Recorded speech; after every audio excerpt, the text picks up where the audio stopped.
ओम नमः शिवाय। श्रावण मास की सुंदर पवित्र कथा श्रृंखला में आपका स्वागत है। आइए आज 5वें अध्याय का आरंभ करते हैं।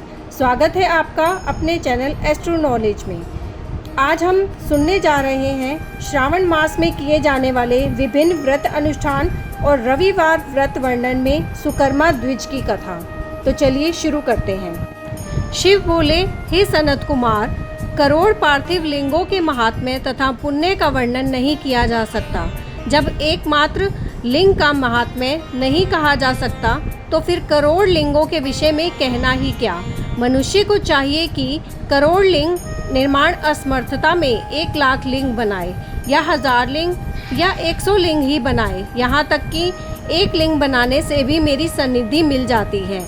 षडाक्षर मंत्र से 16 उपचारों के द्वारा भक्तिपूर्ण मन से भगवान शिव की पूजा करनी चाहिए। गृह यज्ञ के साथ उद्यापन करना चाहिए और उसके बाद होम करना चाहिए और ब्राह्मणों को भोजन कराना चाहिए।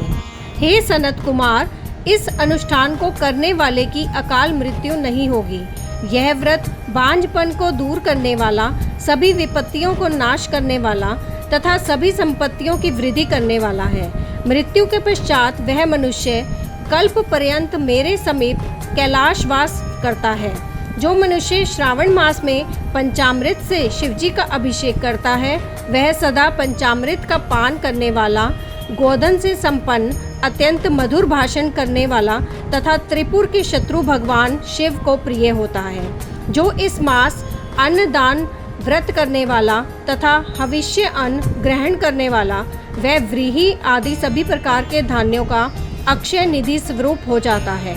पत्तल पर भोजन करने वाला श्रेष्ठ मनुष्य सुवर्ण पात्र में भोजन करने वाला तथा शाक को त्याग करने से शाक कर्ता हो जाता है। श्रावण मास में केवल भूमि पर सोने वाला कैलाश में निवास प्राप्त करता है। इस मास में एक भी दिन प्रातः स्नान करने से मनुष्य को 1 वर्ष स्नान करने के फल का भागी कहा गया है।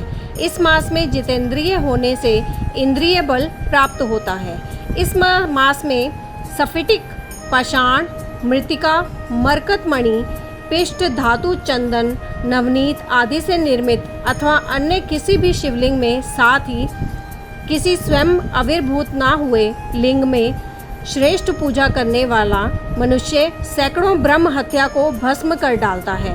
किसी तीर्थ क्षेत्र में सूर्य ग्रहण या चंद्र ग्रहण के अवसर पर 1 लाख जप से जो सिद्धि होती है, वह इस मास में 1 बार के जप से ही हो जाती है।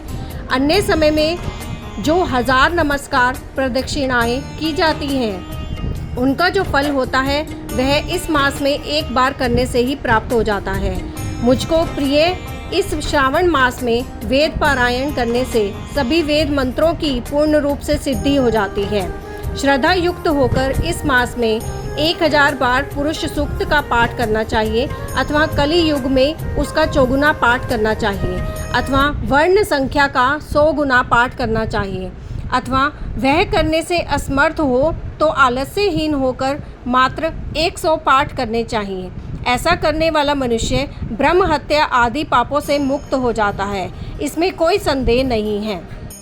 गुरु पत्नी के साथ संसर्गजन्य पाप के लिए यही महान प्रायश्चित है। इसके समान पुण्यप्रद, पवित्र तथा पापनाशक कुछ भी नहीं है।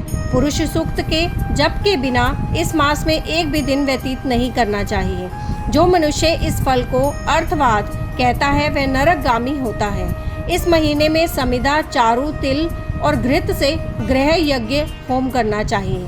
शिव के रूपों का भली भांति ध्यान आदि करके धूप, गंध, पुष्प, नैवेद्य आदि से पूजन करना चाहिए और अपने सामर्थ्य के अनुसार कोटि होम, लक्ष होम अथवा 10 सहस्त्र होम करना चाहिए। ओम भू, ओम भुवे, ओम सवे के साथ तिलों के द्वारा भी यह गृह यज्ञ नामक होम किया जाता है। हे सनत कुमार, इसके बाद अब मैं वारों के व्रतों का वर्णन करूंगा। आप सुनिए। उनमें सर्वप्रथम मैं आपको रविवार का व्रत बताऊंगा। इस संबंध में लोग एक प्राचीन इतिहास को कहते हैं। प्रतिष्ठानपुर में सुकर्मा नामक एक द्विज था। वह दरिद्र, कृपण तथा भिक्षावृत्ति में लगा रहता था। एक बार वह धान्य मांगने के लिए घूमते घूमते नगर में गया। उसने किसी एक गृहस्थ के घर में मिलकर रविवार का उत्तम व्रत करती हुई स्त्री को देखा। तब उसे देखकर वे स्त्रियां परस्पर कहने लगी, इस पूजा विधि को शीघ्रता पूर्वक छुपा लो। इस पर वह विप्र उन स्त्रियों से बोला, हे श्रेष्ठ स्त्रियों, आप लोग इस व्रत को क्यों छिपा रही हैं? समान चित्त वाले सज्जनों के लिए परमार्थ ही स्वार्थ है। मैं दरिद्र हूँ तथा दुखी हूँ। इस श्रेष्ठ व्रत को सुनकर मैं भी इसे करूँगा।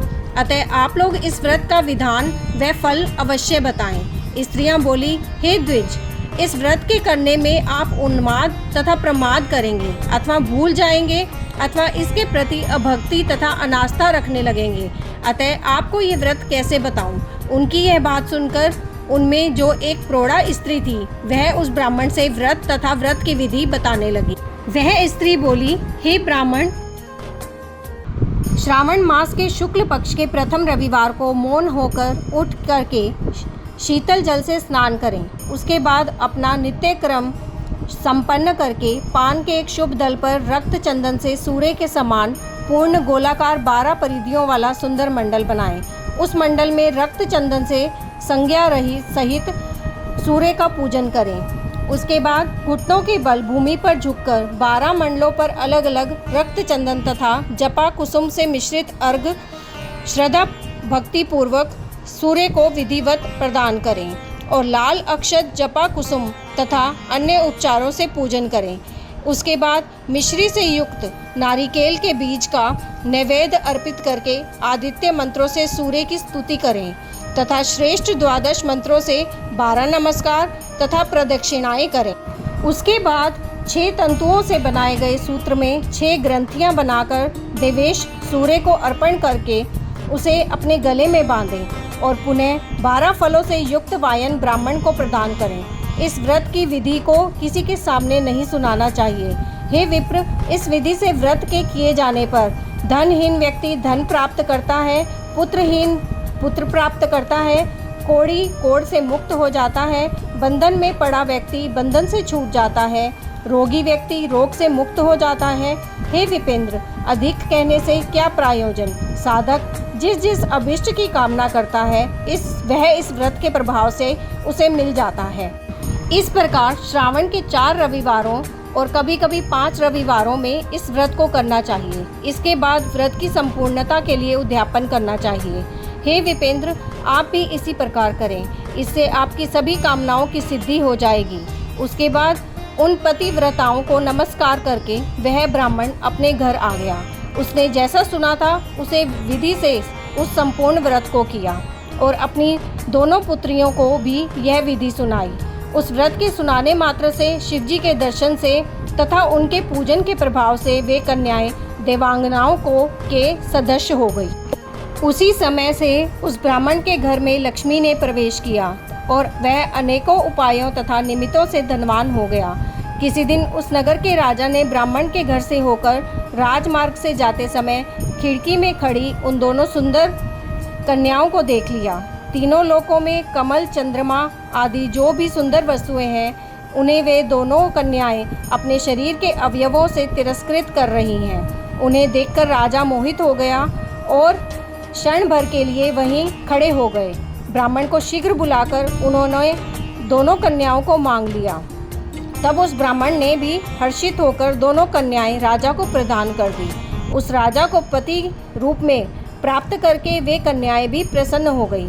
वे स्वयं इस व्रत को करने लगी और पुत्र पौत्र आदि संपन्न हो गई। हे मुने, महान ऐश्वर्य देने वाले इस व्रत को मैंने आपसे कह दिया।